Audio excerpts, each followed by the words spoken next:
This podcast is a 98 Studios production.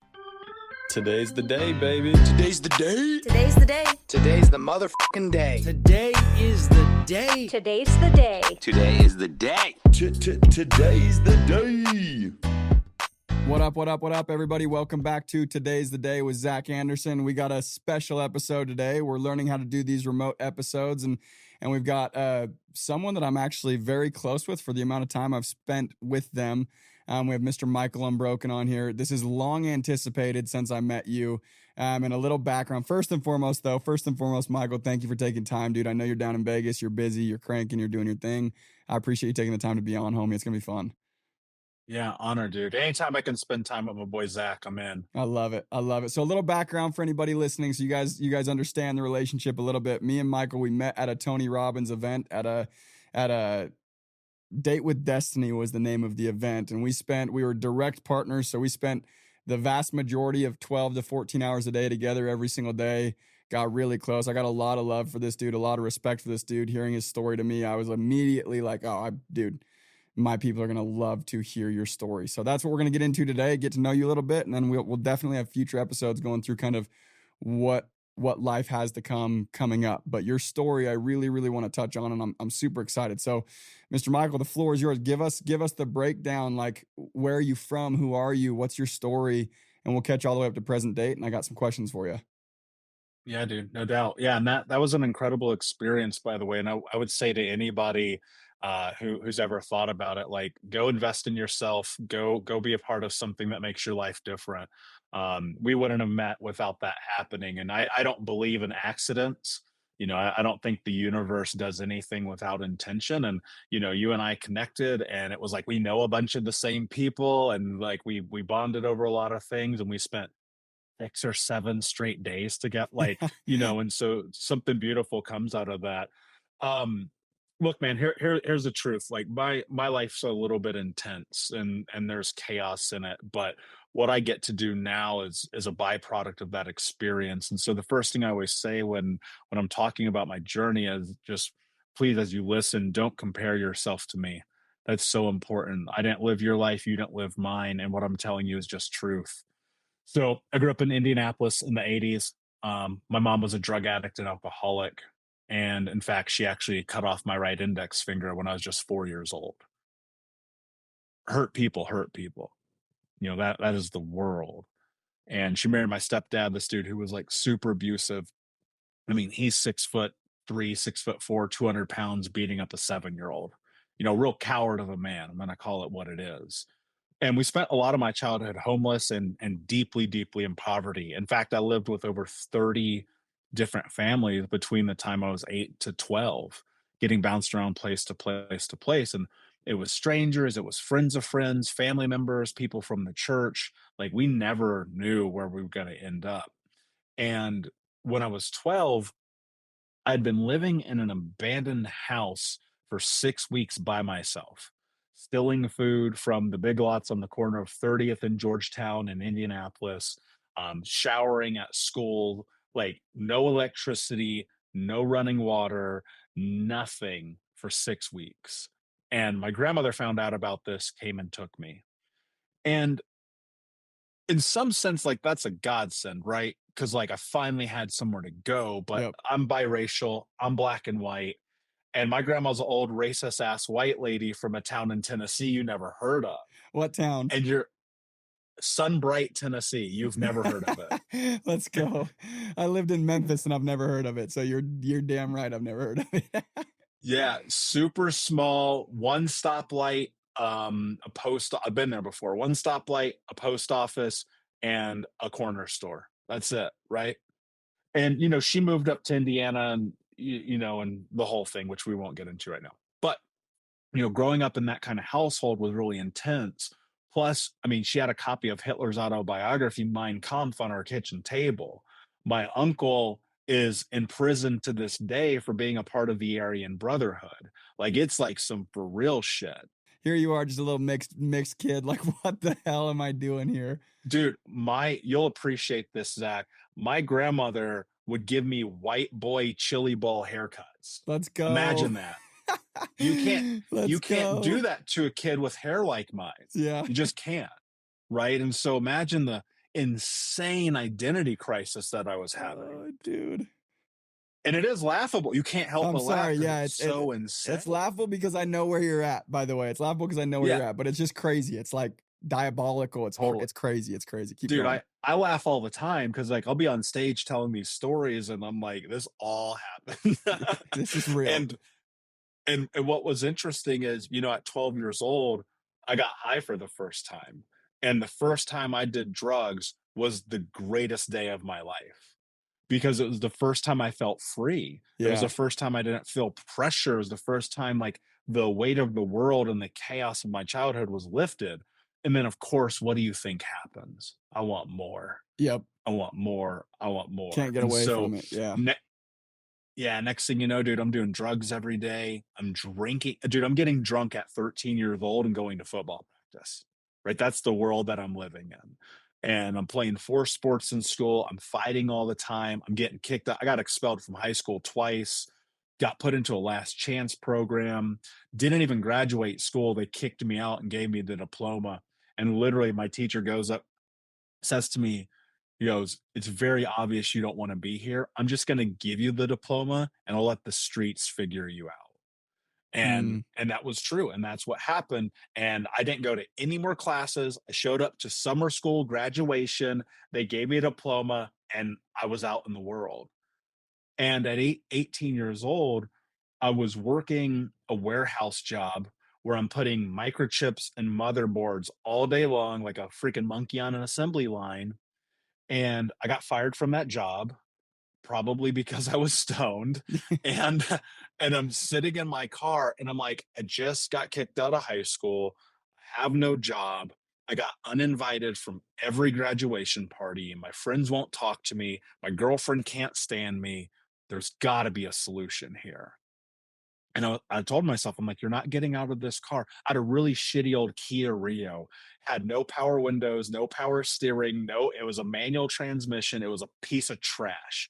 And I sat in that car for hours being like, you're not getting out of this car till you figure out a solution for this.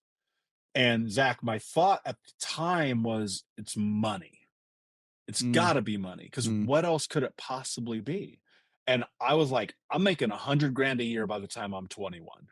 Hell or high water, that's what I'm going to do. The only rule is it has to be legal. And so my uncle is in prison for life. I've been in handcuffs more times than I can count. And my 3 childhood best friends got murdered. And so making money legal was so unbelievably important to me. And so I tried a bunch of stuff, dude. I knocked doors. I did Cutco. I sold ads and placements. I did all the things. None of that, not my vibe. Getting chased by dogs is not my idea of a good time. I ended up landing a job at a fast food joint and quickly became a general manager in training. And at 18 and a half, I had 52 people under me in a leadership role, running $1 million store doing burgers and fries. And I was only making like 37 grand a year, which, by the way, and you know this, at 18 years old, if you're making 37 grand, you're basically a millionaire. You're balling, bro. You're balling, especially when that's the car you drive. You're balling. Dude, I had my own car. I had my own place. I was taking care of myself, right? Yep. One day, I'm on the internet chatting on MySpace. I'll age myself here. So I'm on MySpace and I'm chatting with my homie, and he just bought a Chevy Tahoe. And Zach, this is the kid I went to high school with. We got stoned together. We got in fights. Like we did this whole, and I was like, how did your dumbass buy a Chevy Tahoe? and I'm like, put me on game. Whatever you're selling, I'm in. Yep. And dude, I've sold everything at this point in my life. Dude, I had sold drugs. I had sold stolen car radios. I'd sold popcorn as a Boy Scout, which is a whole nother story. And he was like, I'm working for an insurance company. I was like, yo, got it. That's everything I need to know. And from 19 to 21, I applied for every open insurance position of any capacity to every single insurance company in America. And for 2 years, I got rejected. everybody told me no. You don't have any experience. You don't know anything about the industry, blah, blah, blah, blah, blah. Well, the month before I turned 21, I was working for a Fortune 10 insurance company. Let's go. And the month I turned 21, I cashed my first check for $10,000. Let's go. Now, what's really interesting about this, and you know this because you're a high performer, money without clarity will create chaos in your life. And so by the time that I'm 26, I'm going to fast forward a few years, I'd made almost $1 million, like $986,000 doing sales. Unbelievable. Dude, I had a lifestyle people can't understand at that age coming from where I came from. Mm-hmm. I was driving an $80,000 Cadillac CTS. I had more women around me than necessary. I was eating $500 dinners 2-3 times a week. But bro, I was 350 pounds, smoking 2 packs a day, drinking myself to sleep. I was high from the moment I woke up till the moment I went to bed. I was cheating on my girlfriend. I was $50,000 in debt. Think about this, making 200 grand a year, 50 grand in debt. And my car got repoed. And all of this is collapsing around me when one day I pick up the phone to call my little brother. And his name's Zack, by the way.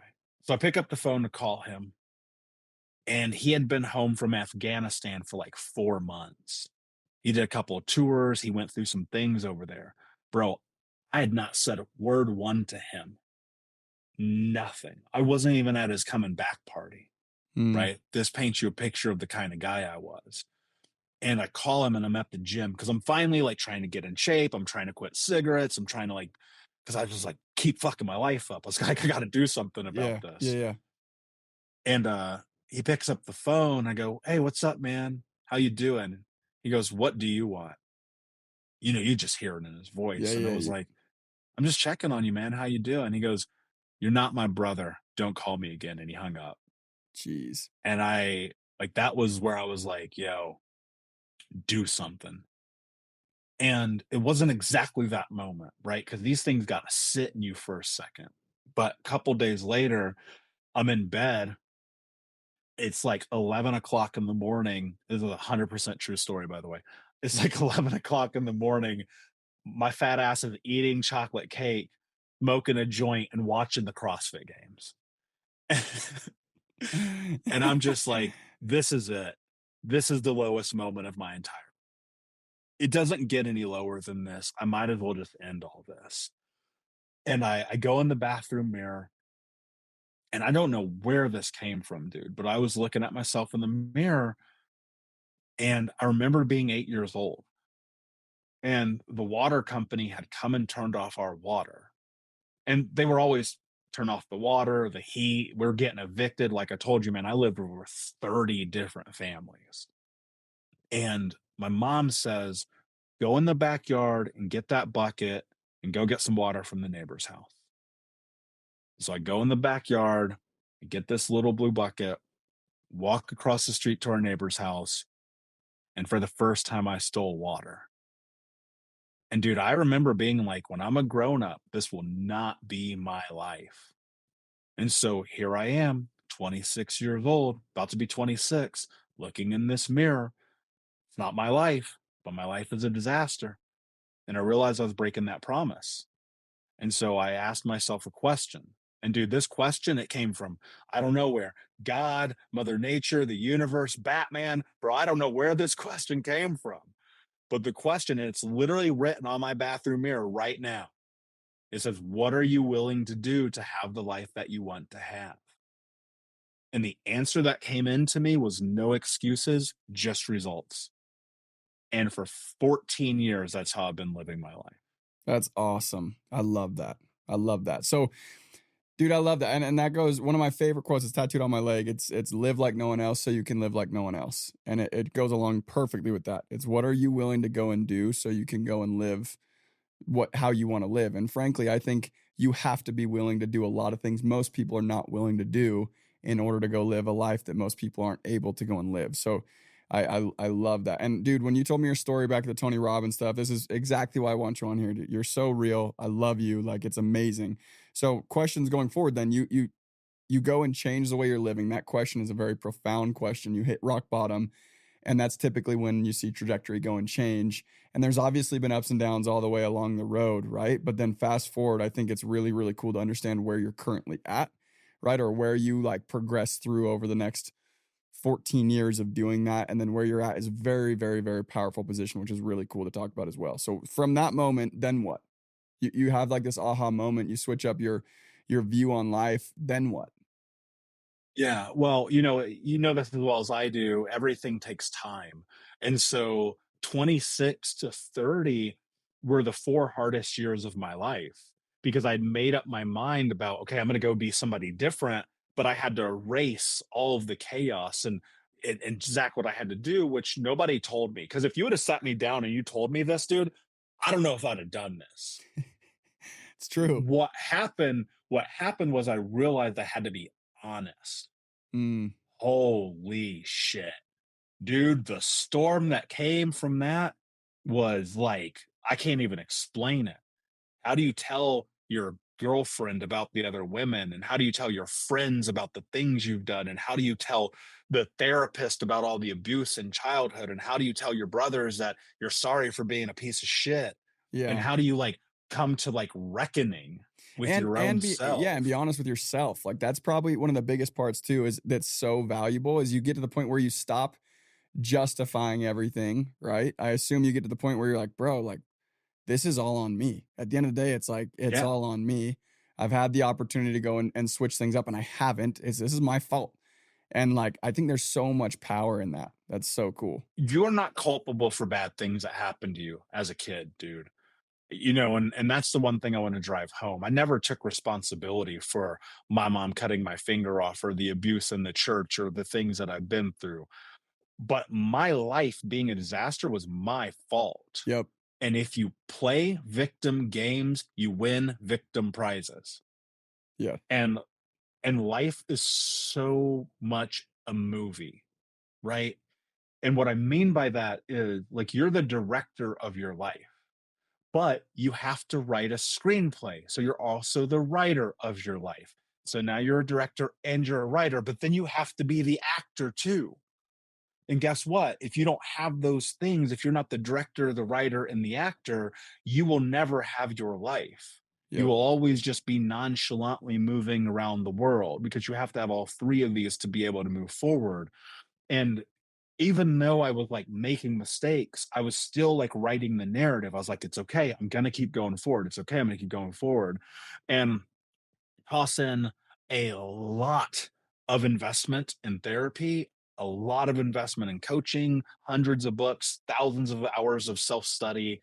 And, today I coach thousands and thousands of people a year to heal in their own journey. But it all started with a decision. And this is really important. And I just actually started sharing this story. I guess, I don't know. It just felt like such a part of the journey. I never really talked about it. But when I was 29, I packed up everything I owned into a rental car. Just keep in mind, my car got repoed. I had Mhm. no money. I was broke. And I drove one way with $500 in my pocket to Portland, Oregon with no place to live without knowing a single person to go and work with this trauma therapist who changed my life forever. Because when I asked myself, what are you willing to do? And the answer was no excuses, just results. Zach, I meant it. Yeah. And so that's what took at the beginning, right? And that was almost 9 years ago. Yeah. Right? We're almost a decade from that moment. And it was like, dude, as I was driving in that car, I was like, do I drive this car off the next bridge? Do I keep going? Mm-hmm. And I was just like, something in me, I was like, I can do this, man. And to say I walk through hell would be an understatement. But on the backside of walking through that, dude, life is pretty great. Yeah, 100%. And dude, I'm so glad you made that decision. You had that like maturity about you, because now what you're currently doing and what you're going to do is going to be so impactful for so many people, and already has been. And that's where, like, it's so powerful to have gone through those things. I'm sorry that you ever did. And I know the only reason I say it to you is because we've had conversations about it and you look at it the same way. I'm sorry you've gone through those things, but the fact that you've gone through them gives you so much capability to help other people. Like it's so powerful. It's amazing, dude. It really is. So I'm really glad you had the maturity about yourself, and I love you for it. And it's so sick. It's awesome. I have been so excited to record with you for a couple reasons. Obviously, your story and this one being a quick episode is going to leave a lot of people wanting a lot more, which I love, because I have a feeling we're going to go record quite a few different episodes. We're going to dive into a couple things, if you're willing to, down the road, where we go kind of like do full on workshops, because me and you had a lot of time together to go and we think very similarly. And also we think different in some ways. You have a different opinion than I do, which is so valuable, and I love it. So again, for this episode being a really, really quick episode, I love it. I have a couple questions at the end, but real quick, with where you're at now, like you scrape the surface with it, but where you're at now is you coach thousands of people. You're going to go be an international and have been an international speaker. Correct me if I'm wrong. What's the game plan now? What are you doing now? How do you fill your time? How do you go and find purpose? Like what's the plan? Yeah, look, and I never planned on this, dude. You take me back 8 years ago. No, I'm a writer, dude. I was just blogging, and it was a pseudonym. Nobody knew who I was. It was, and like somebody just kept being like, "Will you help me? Will you help me? Will you help me?" And Zach, I was like, "No, I will not help you." and and then eventually I was like, okay, cool. Maybe let me just see if I can just offer some advice, blah, blah, blah. And then it kind of turned into coaching and writing a couple of best-selling books and a podcast that's done millions of downloads and this and speaking on stages and having guys like Grant Cardone invest in my business and dinner with dudes like Tom Bilyeu and David Meltzer and spending time with some of the greatest entrepreneurs and change makers in the world, interviewing and having conversations and learning from guys like Gabor Mate and Caroline Leaf and Judd Brewer and Anna Lemke, and the list goes on. I'm just starting. Yep. Like I just made a decision. I was like, if I'm going into this, I'm going hard. And what I see next in the future is, being in the same guise as the names of these incredible public speakers like E.T. and Inky Johnson and Tony. Yep. And really, rising up to another level. One, because I fucking believe that I can, and two, because I believe that we should turn our pain into purpose. And so the thing that drives me every single day, like I look at, here's a very simple answer to your question. I know there's a lot, but here's the answer in a sentence. When I moved to Vegas a year ago, the same little brother who told me never talk to me again is the same little brother who helped me load my TV in the back and drive for 8 hours out here. Yes, sir. Yes, sir. Right? Yep. That's what it's about. I watched one of my brothers become a cop. One of them's about to be a firefighter. I watched my sister change her life. That's the thing that keeps me going. Yep. Right? Yep. Watching my clients change their lives forever. One of my clients just the other day, we have a group call on Monday, and she goes, a year ago, my boyfriend was about to leave me, and last night he proposed to me.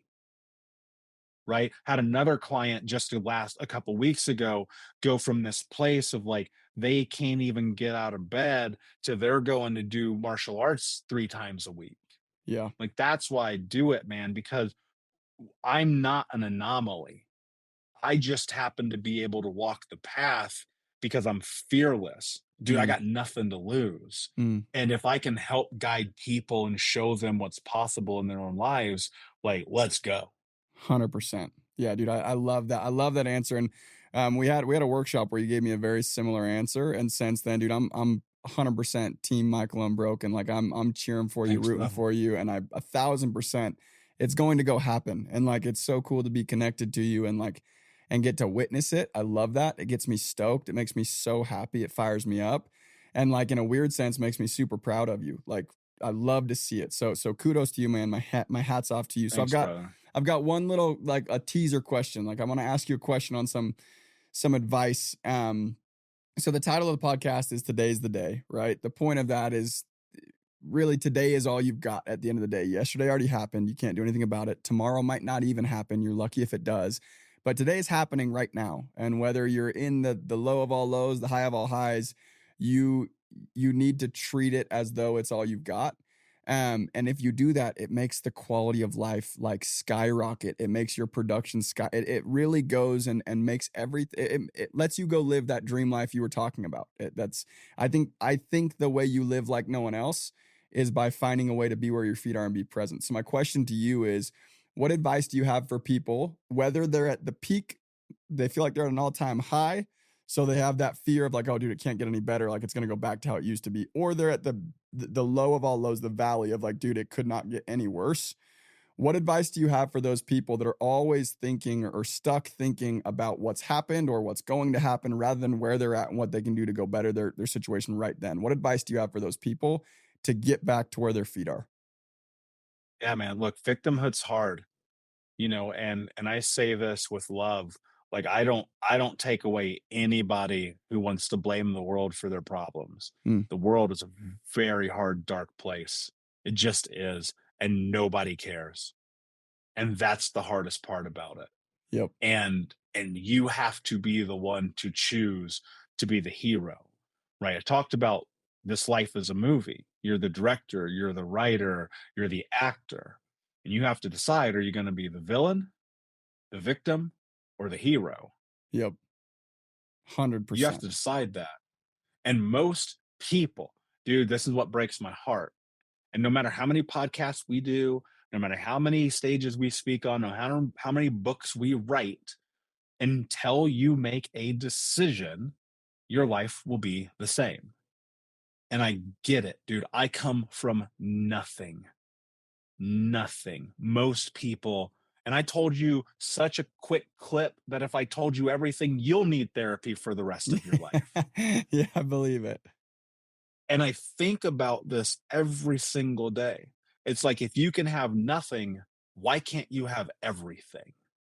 And the decision-making process is nothing more than making a decision. Decide what you want and move towards it.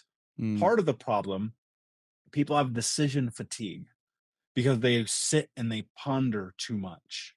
It's like, just move, Yep. right? You knock doors, so you know this. If you stand in front of the fence with the sign that says there's a dog in here, instead of walking through the fence, you will not get a sale. 0%. You won't even knock the door. You won't even knock the door. Exactly. And that's what people do all day. Yeah. They stand outside and they pray to God that he or she or the universe or Batman makes a choice for them. And you have to trust yourself enough to be willing to fail, because you're going to. And you're going too hard, and it's going to hurt, and it's going to suck. And when it sucks the most, it's going to suck a little bit more. And then one day it will suck less. And then one day it will suck less. And then one day it'll be pretty good. And one day it'll be great. And one day it'll be amazing. And then one day you'll be sitting having a conversation with somebody that changes your life forever because you were willing to go play all out. There's no fucking tomorrow. Like, and I don't say that to be like crass. I don't say that because I'm like, oh, man, life is disparaging. I say it because, just like what you said, dude, I could die right now. Literally, I could. I got a text from someone, one of our mutual friends' husband died this morning. I think the stat is something like 2,200 people a second die. So crazy. There's 8 billion people on Earth. That's not even that many if you think about it. Yeah. And you're like, what are you waiting for, dummy? Yep. Yeah. No, dude, I love it. I think you're spot on. I think you're absolutely right. And it really is like, it's such a fun game. It's such a fun game to work on, to learn life. Life is just so crazy. It's so fun. It's a blast. And I think the biggest takeaway, and I love your answer, it's like, if you can just go try and create a life by design rather than stand there and pray to God or whoever to make decisions for you, you can go and live a life that's like, eventually you get to the point where you're like, dude, I don't even know how I'm here right now. Like, I never imagined my life would be this good, right? And then even in those same days, it might be the exact same day you have the feeling of like, oh, dude, life could be so much better. It's so strange, right? It's so strange, and it's a fun game, and I love it. And it's really interesting to go and learn other people's perspectives. So Michael, dude, you are the man. It's Michael Unbroken on all socials. Your podcast is called Think Unbroken. I love it. I love it. And dude, speaking everywhere. I look very forward to coming out to Vegas, spending some time with you, hanging out with you. Me too, man. And I appreciate you so much more than you know. And I think everyone is going to want to go in here part 2, part 3, part 4. So we're going to definitely make it happen. But I appreciate more than anything you making the time, hopping on. And I love you for it, brother. Big time. I love you too, man. Appreciate you, brother. My guy. And everybody listening, much love. Until next time. Thank you guys so much for tuning in today. As always, it was a blast for me. I hope you got something out of this. If you got something out of this video of value, share this with a friend, and please go show your love. We're on all streaming platforms, including YouTube, Spotify, and Apple. Any ratings, comments, likes, shares, they go a very long way, and they make it so I can keep doing these things for you, and I would appreciate it greatly. So please go share with a friend. Until next time.